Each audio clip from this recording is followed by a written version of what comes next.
It's been a common theme.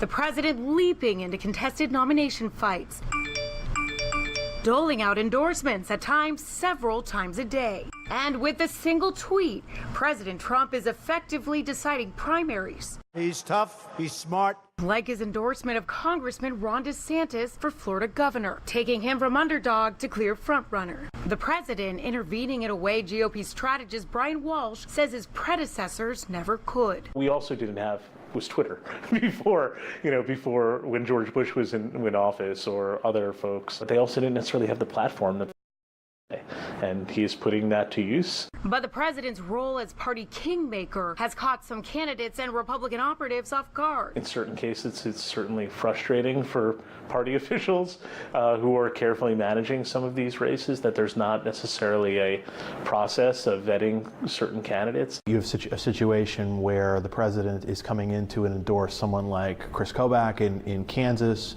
or Ron DeSantis in Florida, and those are not necessarily the candidates that I think, quote, establishment Republicans would really want in those races. President Trump has endorsed more than 20 Republicans running for office in 2018.